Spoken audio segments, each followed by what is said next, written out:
Assalamualaikum Pak, selamat pagi Pak Basuki. Perkenalkan, saya Muhammad Iqbal Yuga Laksana, mewakili teman-teman yang tidak bisa hadir pada wawancara kali ini karena terkendala jarak dan teknis. Kemudian dalam wawancara kali ini, saya sebelumnya ingin memperkenalkan anggota kelompok saya yang tidak bisa hadir pada kali ini. Yang pertama ada Reza Danang Pramono, kemudian yang kedua ada Muhammad Faris, kemudian yang ketiga ada Ranu Sanjaya, dan yang terakhir ada Wijang Yoga. Kami dari Universitas Dianus Wantoro, program studi ilmu komunikasi, ingin meminta waktunya sebentar untuk mewawancarai Bapak terkait dengan kegiatan keprotokolan di lingkup sekolah dasar, Pak. Karena mengingat bahwa Bapak adalah kepala UPTD dari SD Negeri Tambilor 1 Indramayu, maka saya rasa Bapak sudah terbiasa dengan kegiatan upacara ini dan juga tentang keprotokolan. Sebelumnya saya ingin bertanya Pak, sudah berapa lama sih Bapak berkecimpung di instansi pendidikan Pak? Sudah 20 tahun sekarang. Ini tahun yang ke-20. Oh, berarti Bapak sudah terbiasa ya Pak ya dengan upacara dan keprotokolan. Ya sering melakukan lah tiap minggu sekali. Iya itu Pak. Kemudian begini Pak, berhubung tugas kami berhubungan dengan dunia keprotokolan, yaitu pada sebuah upacara bendera, kami ingin mengajukan beberapa pertanyaan kepada Bapak Mangga. untuk mengenai keprotokolan sebuah upacara di lingkup sekolah dasar Pak. Yang pertama, menurut Bapak apa sih Pak yang dimaksud dengan keprotokolan?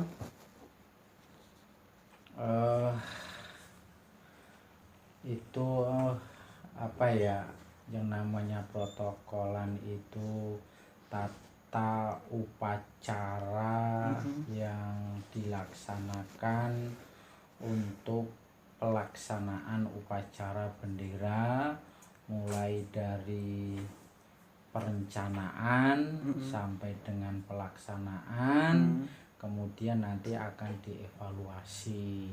Itu yang sering kami lakukan di sekolah begitu.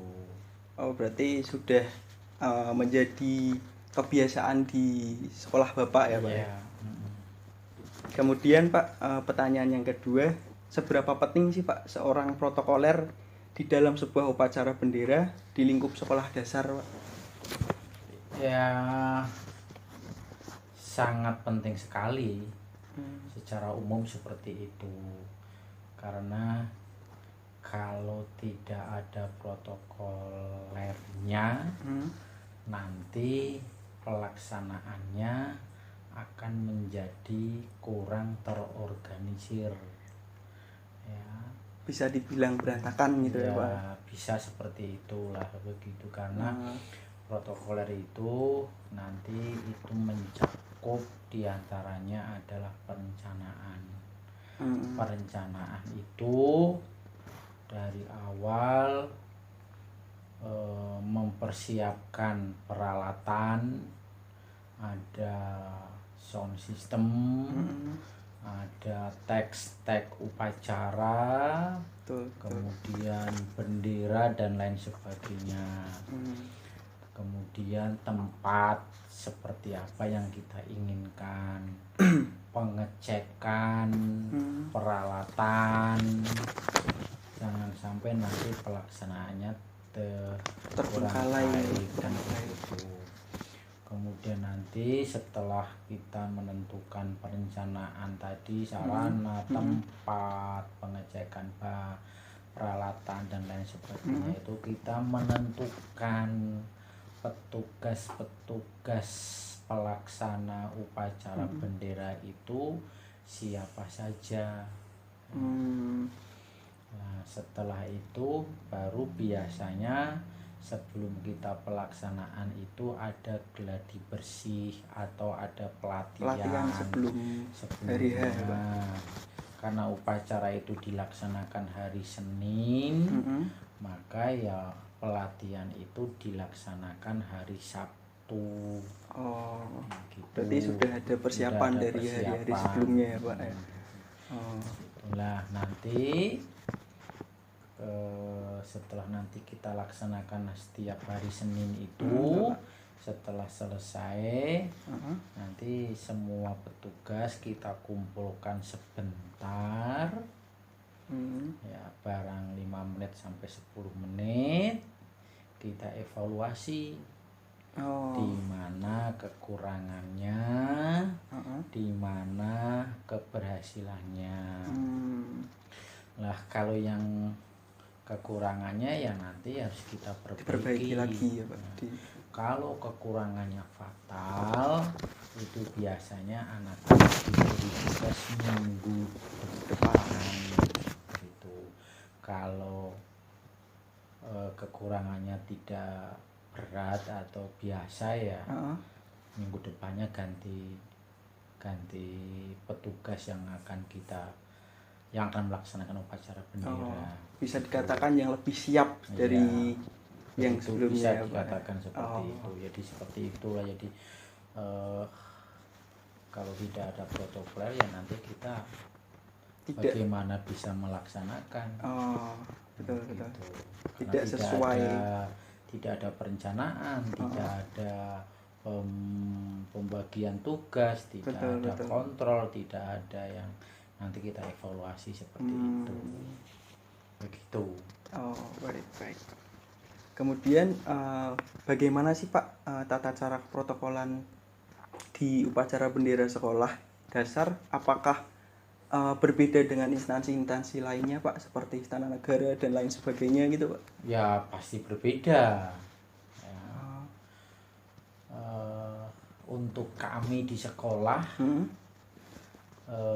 tujuan kami melaksanakan upacara itu yang jelas melatih siswa untuk disiplin.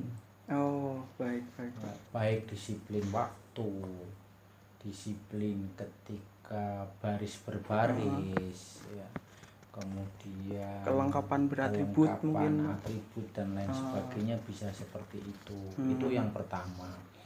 Perbedaan yang kedua, kalau instansi pemerintah atau lembaga tertentu, upacara itu kan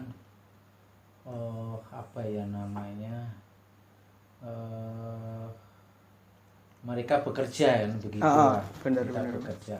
Kalau yang di sekolah itu penekanannya adalah untuk latihan, mendidik siswa sejak dini ya Pak. Iya benar. Di situ ya. Jadi sifatnya yang utama adalah latihan. Kalau di instansi lain kan mungkin sudah yang itu namanya bekerja ya. Benar. Jadi lebih cenderung kalau instansi pemerintah itu kan mungkin arahan dari pimpinan kepada staf. Ya betul. Kalau kami ya arahan dari guru atau dari kepala sekolah kepada anak-anak supaya berperilaku lebih disiplin, baik, terutama tentang kedisiplinan.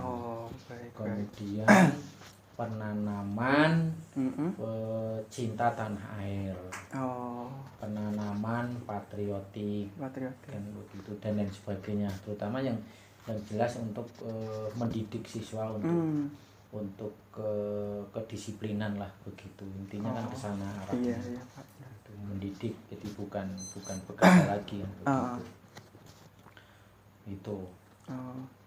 Kemudian gini Pak, misalkan nih Pak, jika di suatu upacara ada sebuah kendala, apa sih Pak yang perlu dilakukan biasanya agar upacara tersebut tetap berjalan sesuai dengan susunan acara gitu Pak? Biasanya langsung kita perbaiki. Contoh begini, yang sering kami lakukan yang namanya juga anak-anak di SD ya, umpama ketika pelaksanaan penaikan bendera merah putih. Oh iya Pak, yang kadang terbalik. Anak-anak itu suka terbalik karena benar, saat di awal mungkin melipatnya atau apa yang salah kan begitu. Iya, Nanti kalau udah terbalik begitu nanti ada guru atau yang bertanggung jawab pelaksanaan hari itu ya langsung mengulangi, memperbaiki supaya bendera itu dikembalikan, yang merah di atas, yang putih di bawah kan begitu. Ini salah satu contoh seperti itu. Nah, apabila kendalanya di yang namanya juga anak-anak ya, benar. membacanya kadang-kadang suka nggak pas, baik intonasinya atau kurang apa gitu, penekanannya juga kemungkinan kurang, bisa seperti itu. Itu ya nanti biasanya yang kami lakukan adalah ketika amanat pembina upacara langsung memberi masukan kepada yang melakukan kesalahan seperti itu. Dan begitu. Kemudian contoh lagi cara memperbaikinya itu tadi saya sampaikan, setelah pelaksanaan upacara itu kita 5 menit atau 10 menit itu kita melakukan evaluasi. Di mana kesalahannya, di mana kendalanya. Nah, itu nanti kita cari solusinya seperti apa. Berarti evaluasi tersebut tidak hanya dilakukan pada gladi kotor saja Pak ya? Tentunya setelah upacara juga ada. Karena kami tadi saya sampaikan bahwa di SD itu pelaksanaan upacara lebih menekankan kepada latihan dan pendidikan.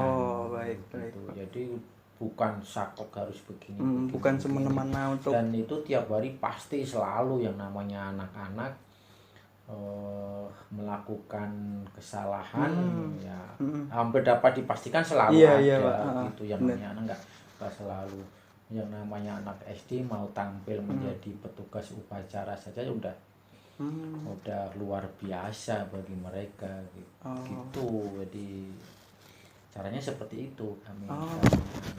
Baik. Kemudian ini Pak, ada pertanyaan terakhir mungkin ini apa ya? Kita juga kayaknya ingin menjadi sebuah pelaksana atau seorang protokoler. Nah, menurut Bapak apa sih Pak yang harus dimiliki seorang protokoler untuk bisa menjalankan sebuah acara gitu loh Pak?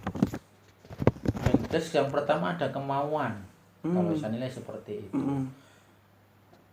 Yang sering terjadi punya kemampuan tapi tidak mempunyai kemauan.